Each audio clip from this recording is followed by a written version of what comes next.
ഞങ്ങളും ക്രൂശിക്കപ്പെട്ട ക്രിസ്തുവിനെ പ്രസംഗിക്കുന്നു. ദൈവ തിരുനാമത്തിന് മഹത്വം ഉണ്ടാകട്ടെ. ഉൽപ്പത്തി പുസ്തകം 49 അധ്യായം 7 വാക്യം വായിക്കാം. അവരുടെ ഉഗ്രകോപവും കഠിന ക്രോധവും ശപിക്കപ്പെട്ടത്, ഞാൻ അവരെ യാക്കോബിൽ പകയ്ക്കുകയും ഇസ്രായേലിൽ ചിതറിക്കുകയും ചെയ്യും. ലേവിയുടെയും ശിമയോൻ്റെയും കാര്യം നാം ചിന്തിച്ചു വരികയായിരുന്നു. ലേവിക്കും ശിമയോനും ശാപം നേരിട്ടതിനെക്കുറിച്ചായിരുന്നു നാം കഴിഞ്ഞ പ്രാവശ്യങ്ങളിൽ ചിന്തിച്ചത്. യാക്കോബിൻ്റെ മക്കളായ ലേവിയും ശിമയോനും അനുഗ്രഹീതമായ ഒരു കുടുംബത്തിലാണ് അവർ പിറന്നത്.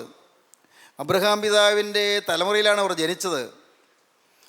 വിശ്വാസികൾ പിതാവായ അബ്രഹാമിൻ്റെ കുടുംബത്തിൽ ആ തലമുറയിൽ ജനിച്ച കൊച്ചുമക്കൾ ശിമയോനും ലേവിയും ശാപഗ്രസ്തരായി പോയി എന്നാണ് നാം വായിച്ചത്. അപ്പനായി യാക്കോബ് മരണക്കിടക്കയിൽ വെച്ച് മക്കളോട് പറയുന്ന വാക്കുകളിൽ അവർക്ക് വന്നിരിക്കുന്നതായ ശാപത്തെ അവരെ ഓർമ്മപ്പെടുത്തുകയാണ്. അവരുടെ ഉഗ്രകോപവും കഠിനക്രോധവും ശപിക്കപ്പെട്ടത്, ഞാൻ അവരെ യാക്കോബിൽ പകയ്ക്കുകയും ഇസ്രായേലിൽ ചിതറിക്കുകയും ചെയ്യുമെന്ന് പറഞ്ഞു. അവർ ചിതറിപ്പോകുമെന്നാണ് പറഞ്ഞത്. അപ്രകാരം സംഭവിക്കുക തന്നെ ചെയ്തു. ഇസ്രായേൽ ഗോത്രം 12-നും ദേശം വിഭാഗിച്ചു കൊടുത്തു. യോശുവയുടെ കാലത്ത് വിഭജിച്ചു കൊടുത്തപ്പോൾ ഇവർക്ക് ലഭിച്ചത് പല സ്ഥലങ്ങളിലായി ചിതറിയാണ് കിട്ടിയത്. ഒരിടത്ത് ഒരുമിച്ച് കൂടാൻ പറ്റാതെ വണ്ണം അവർക്ക് ചിതറി അവകാശമാണ് കിട്ടിയത്. യോശുവയുടെ പുസ്തകത്തിൻ്റെ 21 അധ്യായം വായിക്കുമ്പോഴും 19 അധ്യായത്തിൻ്റെ 1-9 വാക്യങ്ങൾ വായിക്കുമ്പോഴും എല്ലാം ഇത് കാണാം. പക്ഷേ ഇപ്പോൾ നമുക്ക് വായിക്കണമെന്നില്ല. അവർക്ക് പിൽക്കാലത്ത് ദേശം അവകാശമായി കിട്ടിയപ്പോൾ, യോശുവ ദേശം വിഭാഗിച്ചു കൊടുത്തപ്പോൾ അവർക്ക് പല സ്ഥലങ്ങളിലായി ചിതറി ഈ ദേശങ്ങൾ കിട്ടി. അവരെ ഇസ്രായേലിൽ ചിതറിക്കുമെന്നാണ് യാക്കോബിൻ്റെ അവസാന വാക്കുകൾ. യാക്കോബിൽ പകയ്ക്കുകയും യാക്കോബിൻ്റെ മക്കൾക്ക് പക നേരിടുമെന്നാണ് പറഞ്ഞത്.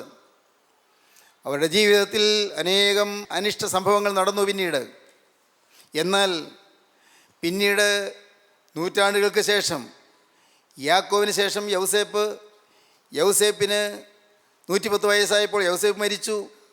പിന്നീട് 430 വർഷം കഴിഞ്ഞപ്പോൾ മോശ ജനിച്ചു. 430, 130, 560 വർഷം, ഏതാണ്ട് 600ഓളം വർഷങ്ങൾക്ക് ശേഷം മോശ ഈ ഇസ്രായേൽ മക്കളെ അനുഗ്രഹിച്ച് സംസാരിക്കുന്നുണ്ട്. ആവർത്തന പുസ്തകം 33 അധ്യായം നമുക്ക് നോക്കാം. അതിൻ്റെ 8 മുതൽ 11 വരെയുള്ള വാക്യങ്ങൾ നോക്കാം. അപ്പനായ യാക്കോബ് മക്കളെ അനുഗ്രഹിച്ച് പറഞ്ഞ വാക്കുകൾ ഉൽപ്പത്തി പുസ്തകം 49 അധ്യായത്തിൽ കണ്ടു. അതിനുശേഷം ഏതാണ്ട് 600ഓളം വർഷങ്ങൾക്ക് ശേഷം തലമുറകൾ കഴിഞ്ഞ് ശിമയോൻ്റെയും ലേവിയുടെയും മക്കൾക്ക് വരുന്നതായ കാര്യം മോശ എടുത്തു പറയുന്നുണ്ട്. എന്താണ് നമുക്ക് വായിക്കാം. ലേവിയെക്കുറിച്ച് അവൻ പറഞ്ഞത്, നിന്റെ തുമ്മീമും ഊറീമും നിൻ ഭക്തന്റെ പക്കൽ ഇരിക്കുന്നു. നിനക്ക് ദൈവീക അനുഗ്രഹങ്ങളും കൃപാവരങ്ങളും തന്നിരിക്കുന്നു. തുമ്മീം ഊറീം, ഇതെന്താണ്? ഊറീം തുമ്മീം എന്ന് പറയുന്നത് ഈ മഹാപുരോഹിതനുള്ളതായ പതക്കത്തെ കുറിക്കുന്നു. അത് കൃപാവരത്തെ കാണിക്കുന്നു. അത് ദൈവീകമായ കൃപാവരത്തെ, ഗിഫ്റ്റ്സ് ഓഫ് ദ ഗോഡ്, ദൈവത്തിൻ്റെ കൃപാവരത്തെ കാണിക്കുന്നു. ഈ ഊറീം തുമ്മീം എന്ന ആ വാക്കുകൾ ആത്മാവിൻ്റെ കൃപാവരത്തെ കാണിക്കുന്നവയാണ്. ഒന്നുകൂടി വായിക്കാം. ലേവിയെക്കുറിച്ച് അവൻ പറഞ്ഞത്, നിന്റെ തുമ്മീമും ഊറീമും നിൻ ഭക്തന്റെ പക്കൽ ഇരിക്കുന്നു. തുമ്മീമും ഊറീമും നിൻ ഭക്തന്റെ പക്കൽ ഇരിക്കുന്നു. ഭക്തന്മാരുടെ പക്കലേക്ക് അത് ഏൽപ്പിക്കപ്പെട്ടിരിക്കുന്നു. പിന്നെ നീ മസായിൽ വെച്ച് പരീക്ഷിക്കുകയും കലഹജലത്തിങ്കൽ നീ പൊരുകയും ചെയ്തവന്റെ പക്കൽ തന്നെ. ദൈവത്തിന് സ്തോത്രം. ദൈവത്തിൻ്റെ പക്കൽ നിനക്ക് വേണ്ടി ഇതാ ചില അനുഗ്രഹങ്ങൾ കരുതി വച്ചിരിക്കുന്നു. നിനക്ക് വേണ്ടി ചില ശുശ്രൂഷകൾ കരുതി വച്ചിരിക്കുന്നു. നിനക്ക് വേണ്ടി ചില കൃപാവരങ്ങൾ കരുതി വച്ചിരിക്കുന്നു. ലേവിയോട് പറയുകയാണ്. ശിമയോൻ്റെ കാര്യം മിണ്ടുന്നില്ല. സൂക്ഷിച്ച് വായിച്ചാൽ കാണാം. ശിമയോൻ്റെ കാര്യം മിണ്ടുന്നില്ല. ലേവിയോടാണ് പറയുന്നത്. ലേവിയിൽ നിന്ന് ശാപം മാറി. ശാപം ശിമയോൻ ലേവിക്കുമാണ് വന്നത്. ദൈവമക്കൾ ശ്രദ്ധിച്ച് കേൾക്കണം. ശാപം വന്നത് ശിമയോൻ ലേവിക്കുമാണ്. അവർ രണ്ടുപേരുമാണ് വാളിൻ്റെ വയത്തിലുമായി ചെന്ന് ശേഖേമിലെ പൗരന്മാരെ വെട്ടി കൊന്നത്. അവരാണ് ശേഖേം ദേശത്തെ നശിപ്പിച്ചത്. രണ്ടുപേരും കൂടിയാണ് പോയത്. അതുകൊണ്ട് രണ്ടുപേർക്കുമാണ് ശാപം വന്നത്. പക്ഷേ അന്ന് യാക്കോബ് മരിക്കാൻ നേരത്ത് പറഞ്ഞ വാക്കുകൾ ലേവി ഉള്ളത്തിൽ സംഗ്രഹിച്ചു. പക്ഷേ ശിമയോന് അത് വേണ്ടതുപോലെ മനസ്സിലായില്ലെന്ന് വേണം വിചാരിക്കാൻ. ഏതായാലും ശിമയോൻ നീക്കുപോക്ക് വരുത്തിയതായി കാണുന്നില്ല. ലേവി നീക്കുപോക്ക് വരുത്തി. ലേവി പുതിയ സമർപ്പണം എടുത്തു. ലേവിയുടെ ജീവിതത്തിൽ പുതിയ സമർപ്പണം ഉണ്ടായി. അത് അറിയണമെങ്കിൽ പുറപ്പാട് പുസ്തകത്തിലേക്ക് വരണം. പുറപ്പാട് പുസ്തകം 32-ാം അധ്യായം 25-26 വാക്യങ്ങൾ വായിക്കാം. പുറപ്പാട് 32-25-26. അവരുടെ വിരോധികൾക്ക് മുമ്പാകെ അവർ ഹാസ്യമാകത്തക്കവണ്ണം അഹരോൻ അവരെ അഴിച്ചുവിട്ട് കളകിയാൽ ജനം കെട്ടഴിഞ്ഞവരായി എന്ന് കണ്ടിട്ട് മോശെ പാളയത്തിന്റെ വാതിൽക്കൽ നിന്നുകൊണ്ട് യഹോവയുടെ പക്ഷത്തിൽ ഉള്ളവൻ എന്റെ അടുക്കൽ വരട്ടെ എന്ന് പറഞ്ഞു. എന്നാറെ ലേവ്യർ എല്ലാവരും അവന്റെ അടുക്കൽ വന്നുകൂടി. ദൈവത്തിന് സ്തോത്രം. ഒരു വലിയ പ്രതിസന്ധി വന്നു. യാത്ര പോകുന്ന ഇസ്രായേൽക്കാർക്ക് ഒരു വലിയ പ്രതിസന്ധി വന്നു. എന്താണ് പ്രതിസന്ധി? സിനായ് മരുഭൂമിയിൽ കൂടി അവർ പോവുകയായിരുന്നു. പോകുമ്പോൾ ദൈവത്തിൻ്റെ എള്ളപ്പാടനുസരിച്ച് സിനായ് മലയുടെ മുകളിലേക്ക് മോശ കടന്നു ചെല്ലുവാൻ ദൈവം ആവശ്യപ്പെട്ടു. മോശ കടന്നു ചെന്നു. ദൈവം പറഞ്ഞതനുസരിച്ച് മോശ മലമുകളിലേക്ക് കയറിപ്പോയി, പർവ്വതത്തിൻ്റെ മുകളിലേക്ക് കയറിപ്പോയി. ദൈവം മോശയോട് അഭിമുഖമായി സംസാരിച്ചു. മോശയ്ക്ക് ന്യായപ്രമാണ കൽപ്പനകൾ കൊടുത്തു. 10 കൽപ്പനകൾ അവിടെ വെച്ച് എഴുതി കിട്ടിയതാണ്. ദൈവം തൻ്റെ വിരൽ കൊണ്ട് എഴുതിയ കൽപ്പലകളിലുള്ള കൽപ്പനകൾ. 10 കൽപ്പനകൾ, ദൈവജനത്തിന് വേണ്ടി കൊടുത്തതായ 10 കൽപ്പനകൾ. ഈ കൽപ്പനകളുമായി മോശ ഇറങ്ങി വന്നപ്പോൾ, കൽപ്പലകകളുമായി മോശ ഇറങ്ങി വന്നപ്പോൾ, കൽപ്പന എഴുതിയിരിക്കുന്ന കൽപ്പലകകളുമായി മോശ ഇറങ്ങി വന്നപ്പോൾ, അപ്പോൾ ജനം കെട്ടഴിഞ്ഞവരായി അവർ കൂത്താടുന്നത് കണ്ടു. ജനം അവർ പറഞ്ഞു, ഞങ്ങൾ നടത്തിക്കൊണ്ടുവന്ന മോശയ്ക്ക് എന്ത് സംഭവിച്ചു? കഴിഞ്ഞ 40 ദിവസമായി മോശയെ കാണുന്നില്ല. മോശയ്ക്ക് എന്ത് സംഭവിച്ചു? ഞങ്ങൾ നടത്തിക്കൊണ്ടുവന്ന മോശയ്ക്ക് അവൻ എന്ത് സംഭവിച്ചു നിങ്ങൾക്കറിയാൻ വയ്യല്ലോ. ഞങ്ങളുടെ നേതാവിന് എന്തു പറ്റി? ഞങ്ങളെ ഭരിച്ചു കൊണ്ടുവന്ന പ്രവാചകൻ എന്തു പറ്റി? ഇനി ഞങ്ങൾ എന്തു ചെയ്യും? ഞങ്ങൾ എങ്ങനെയൊക്കെ പോകും? അവർ സംഭ്രമിച്ചു. ദൈവത്തിന് സ്തോത്രം. പ്രിയപ്പെട്ടവരെ, ജനത്തിന് വലിയ തെറ്റുപറ്റി. എന്താണത്? അവർ മോശയെ മാത്രമേ കണ്ടുള്ളൂ. അവർ നടത്തിക്കൊണ്ടുവന്ന ദൈവത്തെ അവർ കണ്ടില്ല. മോശ അവർ നടത്തിക്കൊണ്ടുവന്നതേ അവരറിഞ്ഞുള്ളൂ. എന്നാൽ നിത്യനായ ദൈവമാണ് അവർ നടത്തിക്കൊണ്ട് വന്നതെന്ന് അവർ മനസ്സിലാക്കിയില്ല. മോശയിൽ കൂടി ദൈവം തന്നെ ജനത്തെ നടത്തി എന്നുള്ള കാര്യം അവർക്ക് മനസ്സിലായില്ല. അതുകൊണ്ട് മോശയെ കാണാതായപ്പോൾ അവർ പരിഭ്രമിച്ചു. എന്തുണ്ടായി? അവർ പറഞ്ഞു, ഞങ്ങൾക്ക് നമസ്കരിപ്പാൻ ഒരു വിഗ്രഹത്തെ ഉണ്ടാക്കി തരിക, ഒരു കാളക്കുട്ടി ഉണ്ടാക്കാൻ പറഞ്ഞു. അവരുടെ ആഭരണങ്ങളെല്ലാം കൊണ്ടുവന്നു, അതെല്ലാം തീയിലിട്ടു. അതിൽ നിന്ന് രൂപപ്പെടുത്തി ഒരു കാളക്കുട്ടി എടുത്തു, ഉണ്ടാക്കി. അത് അഹ്റോൻ ഉണ്ടാക്കി കൊടുത്തു. അഹ്റോൻ കാളക്കുട്ടി ഉണ്ടാക്കി ജനത്തിന് കൊടുത്തു. കാളക്കുട്ടിയുടെ മുമ്പിൽ നൃത്തം ചെയ്യാൻ തുടങ്ങി. വെറും നൃത്തമായിരുന്നില്ല, ലൈംഗിക ആഭാസങ്ങളായിരുന്നു, കൊള്ളരുതായ്മകളായിരുന്നു. ജനം കെട്ടഴിഞ്ഞവരായിപ്പോയി. ജനം ഏറ്റവും വലിയ വർഷത്തിലേക്ക് പോയി. ജനം നിയന്ത്രണമില്ലാത്തവരായിപ്പോയി. അവർ ദൈവത്തെ കാണാതെ ഒരു മനുഷ്യനെ മാത്രം കണ്ട് പുറപ്പെട്ടതുകൊണ്ട് ഒരു സന്ദർഭം വന്നപ്പോൾ ആ മനുഷ്യനെ കാണാതായപ്പോൾ, മോശയെ കാണാതായപ്പോൾ അവരുടെ നിയന്ത്രണം വിട്ടുപോയി. അവർ കയറൂരിപ്പോയി. അവർ കടിഞ്ഞാണില്ലാത്തവരായിപ്പോയി. ജനം തിന്മയിലേക്ക് പോയി. അവർ വിഗ്രഹാരാധികളായി തീർന്നു. മോശ ഇറങ്ങി വന്നപ്പോൾ ഈ കാഴ്ചയാണ് കണ്ടത്. പർവ്വതത്തിൽ നിന്ന് 40 ദിവസം കഴിഞ്ഞ് ദൈവത്തിൻ്റെ കൽപ്പനകൾ എഴുതിയ കൽപ്പലകകളുമായി മോശ ഇറങ്ങി വന്നപ്പോൾ ഉണ്ട് ജനം കൂത്താടുന്നത് കണ്ടു. ജനം കളിക്കുന്നത് കണ്ടു. ജനം അരുതാത്തതായ കാര്യങ്ങൾ ചെയ്യുന്നത് കണ്ടു. ഒരു നിയന്ത്രണമില്ലാതെ അവരെ കൂത്താടുന്നത് കണ്ടു. മോശയെ സഹിച്ചില്ല.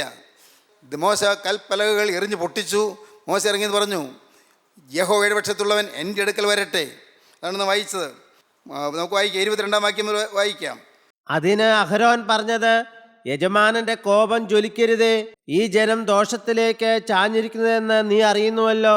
ഞങ്ങൾക്ക് മുമ്പായി നടക്കേണ്ടതിന് ഒരു ദൈവത്തെ ഉണ്ടാക്കി തരണം. ഞങ്ങളെ മിസ്രയീം ദേശത്തു നിന്ന് കൊണ്ടുവന്ന പുരുഷനായ ഈ മോശയ്ക്ക് എന്ത് ഭവിച്ചു എന്ന് ഞങ്ങൾ അറിയുന്നില്ലല്ലോ എന്ന് അവർ എന്നോട് പറഞ്ഞു. ഞാൻ അവരോട്, പൊന്നുള്ളവർ അത് പറിച്ചെടുക്കട്ടെ എന്ന് പറഞ്ഞു. അവർ അത് എന്റെ പക്കൽ തന്നു. ഞാൻ അത് തീയിലിട്ടു. ഈ കാളക്കുട്ടി പുറത്തു വന്നു. അവരുടെ വിരോധികൾക്ക് മുമ്പാകെ അവർ ഹാസ്യമാകത്തക്കവണ്ണം അഹരോൻ അവരെ അഴിച്ചുവിട്ട് കളകിയാൽ ജനം കെട്ടഴിഞ്ഞവരായി എന്ന് കണ്ടിട്ട് മോശെ പാളയത്തിന്റെ വാതിൽക്കൽ നിന്നുകൊണ്ട്, യഹോവയുടെ പക്ഷത്തിൽ ഉള്ളവൻ എന്റെ അടുക്കൽ വരട്ടെ എന്ന് പറഞ്ഞു. എന്നാറെ ലേവ്യർ എല്ലാവരും അവന്റെ അടുക്കൽ വന്നുകൂടി. ദൈവത്തിന് സ്തോത്രം. മോശയുടെ ഹൃദയം ക്ഷുഭിതമായി. മോശയുടെ ഹൃദയം ധാർമ്മിക രോഷം പൂണ്ടു. മോശയുടെ ഹൃദയത്തിൽ ദൈവികാഗ്നി ജ്വലിച്ചു. മോശയുടെ ഹൃദയത്തിൽ പാപത്തിന് നേരെയുള്ള കോപം ജ്വലിച്ചു.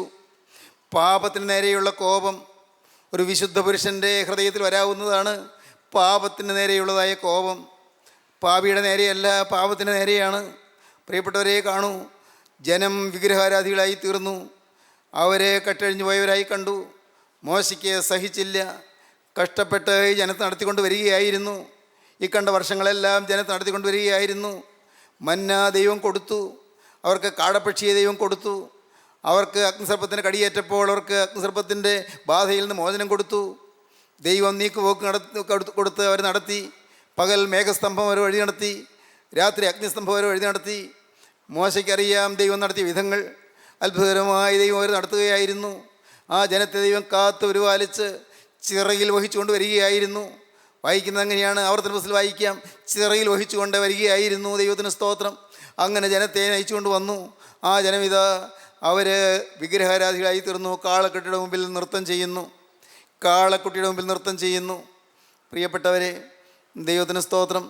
ഇന്ന് ഇത് കേട്ടുകൊണ്ടിരിക്കുമ്പോൾ നിങ്ങൾ ചിന്തിക്കൂ, ഇതെല്ലാം നാശയോഗ്യമായ കാര്യങ്ങളാണ്. നമ്മുടെ ജീവിതത്തിൽ നിയന്ത്രണം വിട്ടു പോകരുത്. ഒരു മനുഷ്യനെയും കണ്ടുപോകരുത്. നിങ്ങളെ നടത്തുന്നത് ഏതെങ്കിലും മനുഷ്യരല്ല. നിങ്ങളെ വിളിച്ചത് ഒരു കൂട്ടായ്മയല്ല. നിങ്ങളാരെയും ക്ഷണിച്ചത് ക്രിസ്ത്യൻ റിവൈവൽ ഫെലോഷിപ്പ് അല്ല. എൻ്റെ സ്നേഹിതരെ, നിങ്ങൾ വിശ്വസിക്കൂ, നിങ്ങൾ വന്നത് യേശു ക്രിസ്തു നിങ്ങൾ വിളിച്ചത് കൊണ്ടാണ്. നിങ്ങളെ നടത്തുന്നത് കർത്താവായ യേശു ക്രിസ്തുവിൻ്റെ പരിശുദ്ധാത്മാവാണ്. നിങ്ങൾക്ക് വചനം തരുന്നത് ദൈവത്തിൻ്റെ പരിശുദ്ധാത്മാവാണ്. അനേകർ ഇന്ന് മനുഷ്യരെ മാത്രമേ കാണുന്നുള്ളൂ, മനുഷ്യരെ മാത്രമേ നോക്കുന്നുള്ളൂ. നിത്യനായ ദൈവത്തെ ആളുകൾ കാണുന്നില്ല. ദൈവത്തിൻ്റെ സ്നേഹം ആളുകൾ അറിയുന്നില്ല.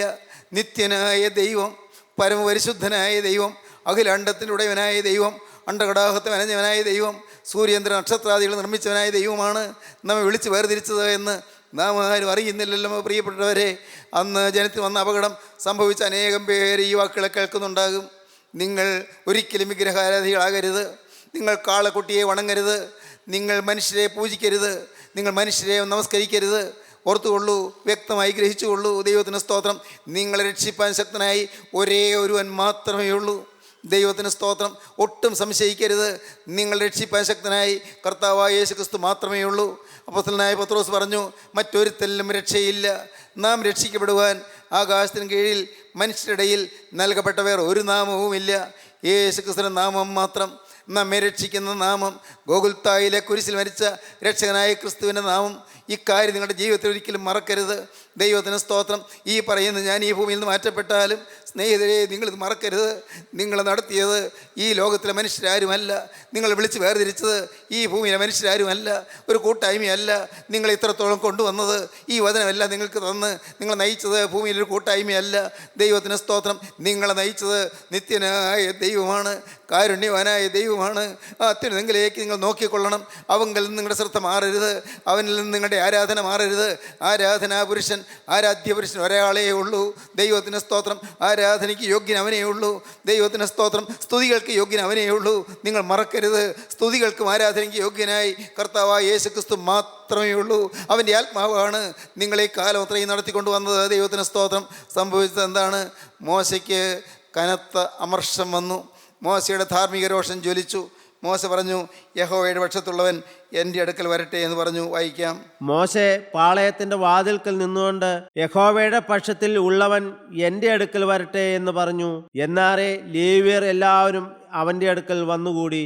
അവൻ അവരോട്, നിങ്ങൾ ഓരോരുത്തൻ താൻ താൻ്റെ വാൾ അരക്കി കെട്ടി പാളയത്തിൽ കൂടി വാതിൽ തോറും കടന്ന് ഓരോരുത്തൻ താൻ താൻ്റെ സഹോദരനെയും താൻ താൻ്റെ സ്നേഹിതനെയും താൻ താൻ്റെ കൂട്ടുകാരനെയും കൊന്നുകളവൻ എന്നിങ്ങനെ ഇസ്രായേലിന്റെ ദൈവമായ യഹോവ കൽപ്പിക്കുന്നു എന്ന് പറഞ്ഞു.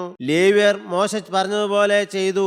അന്ന് ഏകദേശം 3000 പേർ വീണു. യഹോവ ഇന്ന് നിങ്ങൾക്ക് അനുഗ്രഹം നൽകേണ്ടതിന് നിങ്ങൾ ഇന്ന് ഓരോരുത്തൻ താൻ താൻ്റെ മകനും താൻ താൻ്റെ സഹോദരനും വിരോധമായി യഹോവയ്ക്ക് നിങ്ങളെ തന്നെ ഏൽപ്പിച്ചു കൊടുപ്പിൻ എന്ന് മോശ പറഞ്ഞു. ദൈവത്തിന് സ്തോത്രം. മോശ പറഞ്ഞു, ഈ കെട്ടഴിഞ്ഞ ജനം, വിഗ്രഹാരാധന ചെയ്ത ജനം, അവരെ ഇനിയും ഈ ഭൂമിയിൽ വെച്ചുകൊണ്ടിരുന്നാൽ അത് മറ്റുള്ളവർക്കും നാശമാകും. അതുകൊണ്ട് അവരെ കൊന്നുകളവീൻ എന്ന് മോശ പറഞ്ഞു. ദൈവത്തിന് സ്തോത്രം. സഹോദരങ്ങളെ, ജീവനുള്ള ദൈവത്തിൻ്റെ സന്നിധിയിൽ വിശ്വസ്തയോടെ ദൈവപുരുഷൻ മോശ പറഞ്ഞു. ലേവ്യർ അതനുസരിച്ചു.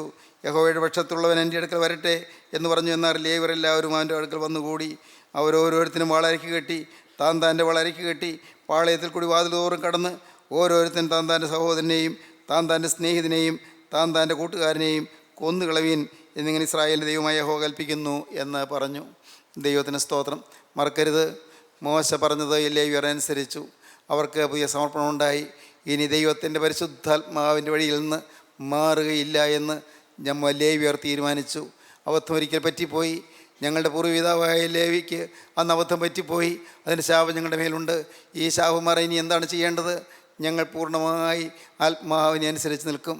ഇനി ഞങ്ങൾ മുഴുവനായി ആത്മാവിനെ അനുസരിച്ച് നിൽക്കും. ഇനി മുഴുവനായി പരിശുദ്ധാത്മാവിന് വിധേയപ്പെട്ട് നിൽക്കും. ഇനി ഞങ്ങൾക്ക് സ്വന്തം പരിപാടിയില്ല, സ്വന്തം നീതിയില്ല, സ്വന്തം ന്യായമില്ല, സ്വന്തം ശരിയില്ല, സ്വന്തം ആത്മീയമില്ല, സ്വന്തം കാഴ്ചപ്പാടില്ല.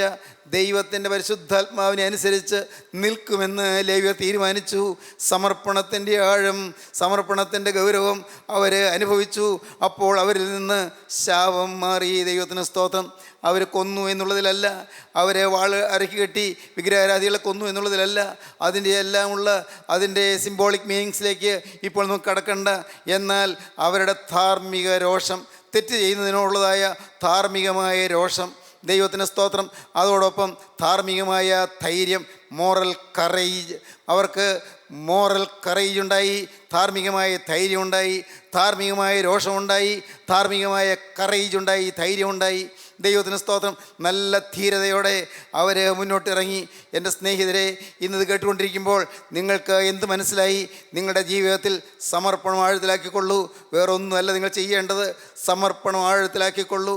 നിങ്ങളുടെ ജീവിതത്തിൽ സ്വന്തം സഹോദരനെന്നില്ല, സ്വന്തം സഹോദരിയെന്നില്ല, സ്വന്തം അപ്പനെന്നില്ല, സ്വന്തം അമ്മയെന്നില്ല.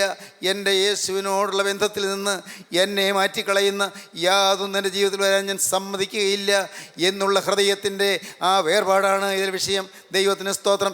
എൻ്റെ യേശുവിനുള്ളതായ ബന്ധത്തിൽ നിന്ന് എന്നെ അകറ്റുവാൻ ഒരു ശക്തിക്കും സാധ്യമല്ല. എൻ്റെ യേശുവിനുള്ളതായ ബന്ധത്തിൽ നിന്ന് എന്നെ അകറ്റാൻ എൻ്റെ സ്നേഹിതന്മാർക്ക് സാധ്യമല്ല.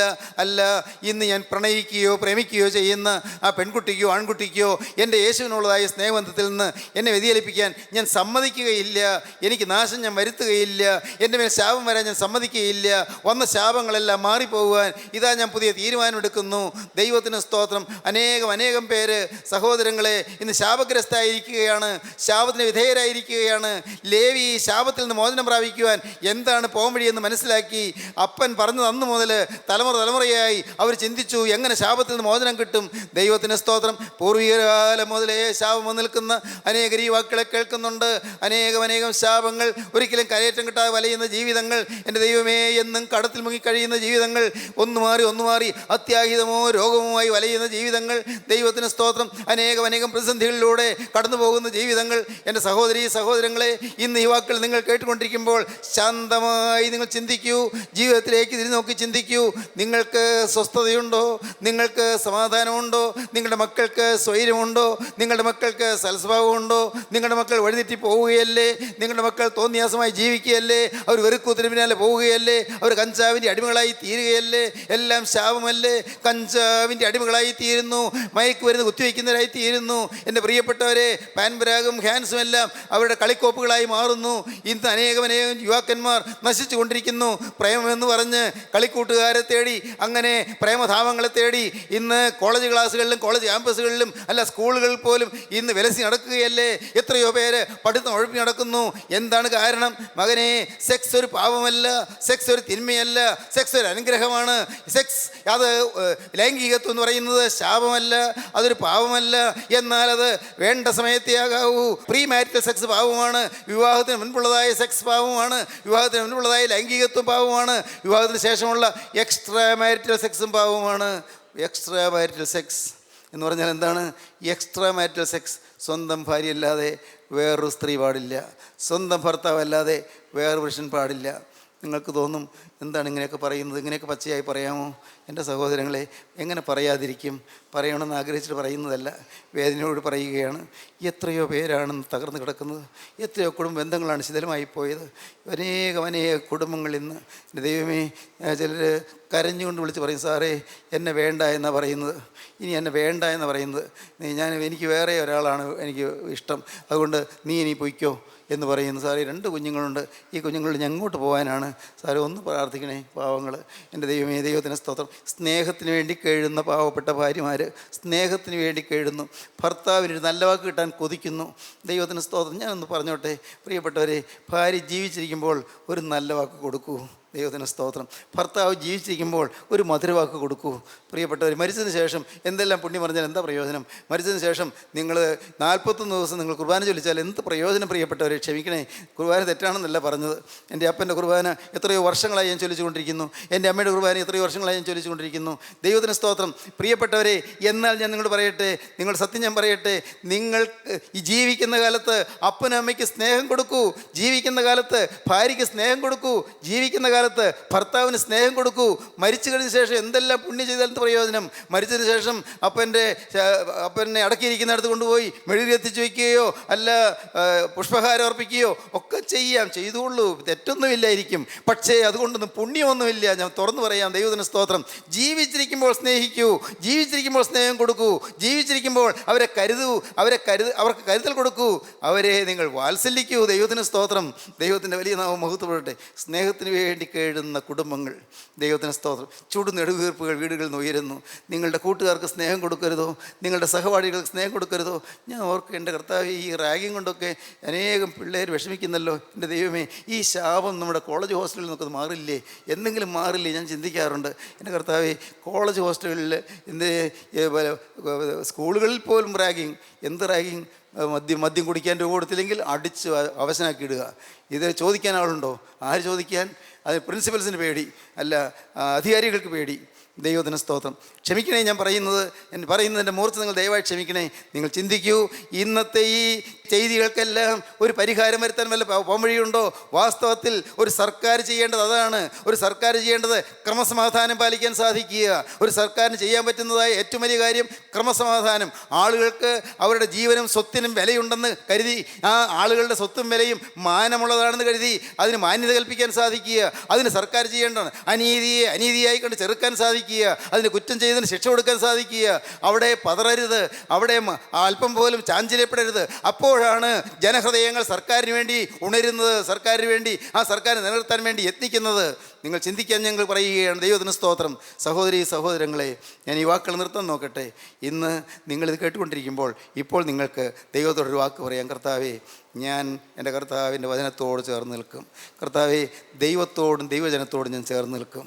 എൻ്റെ മേൽ നിന്ന് ശാപം മാറ്റിത്തരണമേ. ദൈവത്തോടും ദൈവജനത്തോടും ഞാൻ ചേർന്ന് നിൽക്കും. എൻ്റെ മേലുള്ള ശാപം മാറ്റിത്തരണം. തെറ്റുകൾ സംഭവിച്ചു പോയി. ഇതിൻ്റെ ശാപമൊന്നും എൻ്റെ മക്കളിലേക്ക് വരരുത്. കർത്താവേ, എൻ്റെ കുഞ്ഞുങ്ങൾ അനുഭവിക്കാനിട വരരുത്. പാവങ്ങൾ, നിരപരാധികൾ അവരനുഭവിക്കാനിട വരരുത്. എൻ്റെ മക്കൾക്ക് ഈ ദോഷമൊന്നും വരരുത്. എൻ്റെ കർത്താവേ, ഞാൻ എല്ലാം ഇപ്പോൾ എല്ലാ തെറ്റും ഏറ്റു പറഞ്ഞുകൊണ്ട്, എല്ലാ പാവവും ഏറ്റു പറഞ്ഞുകൊണ്ട് ഞാൻ കുരിശിൻ്റെ ചുവട്ടിലേക്ക് വരികയാണ്. എനിക്ക് വേണ്ടി പുണ്യരക്തം ഒഴുക്കിയ രക്ഷക, എന്നോട് കരുണ തോന്നണം. എൻ്റെ പാവം ക്ഷമിച്ചു തരണം. നിൻ്റെ തിരുരക്തം എന്നെ കഴുകണം. കർത്താവേ, എന്നെ നിൻ്റെ മകനാക്കി തീർക്കണം. എന്നെ നിൻ്റെ മകളാക്കി തീർക്കണം. എന്നെ നിൻ്റെ രാജ്യത്തിൻ്റെ അവകാശിയാക്കി തീർക്കണം. കർത്താവേ, നീ വീണ്ടും വരുമ്പോൾ എന്നെക്കൂടെ നീ ചേർക്കണം. ഞാൻ പാവിയാണ്, ഞാൻ ഏറ്റു പറയുന്നു. എന്നെക്കൂടെ നീ ചേർക്കണം. പ്രാർത്ഥിക്കുമോ നിങ്ങൾ? സമർപ്പിക്കുമോ നിങ്ങൾ? യേശുവിനോട് പറയുമോ, കർത്താവേ, ഈ നിമിഷം മുതൽ പാവമില്ലാത്തൊരു ജീവിതം ഞാൻ നയിക്കും. ശാപത്തിൽ ഞാൻ മോചനം നേടുന്ന ക്രിസ്തുവിൻ്റെ കുരിശിൽ ഞാൻ അഭയം പ്രാപിക്കും. രക്തത്തിൽ ഞാൻ ശരണം പ്രാപിച്ചുകൊണ്ട് ഞാൻ പുതിയ ജീവിതം തുടങ്ങും. നിങ്ങൾക്ക് തീരുമാനിക്കാം, നിങ്ങൾക്ക് സമർപ്പിക്കാം. യേശുവിൻ്റെ കരങ്ങളിലേക്ക് നിങ്ങളെ കൊടുക്കാം. പാവമോചനം പ്രാപിക്കാം, ശാപമോചനം പ്രാപിക്കാം. യേശു ക്രിസ്തുവിൻ്റെ രക്ഷ നിങ്ങൾക്ക് അനുഭവമാക്കാം. നിത്യജീവൻ നിങ്ങൾക്ക് അവകാശമാക്കാം. യേശുവിൻ്റെ വരവിന് വേണ്ടി നിങ്ങൾക്ക് ഒരുങ്ങാം. ഇപ്പോൾ സമർപ്പിക്കുകയും നമുക്ക് സമർപ്പിക്കാം, നമുക്ക് പ്രാർത്ഥിക്കാം.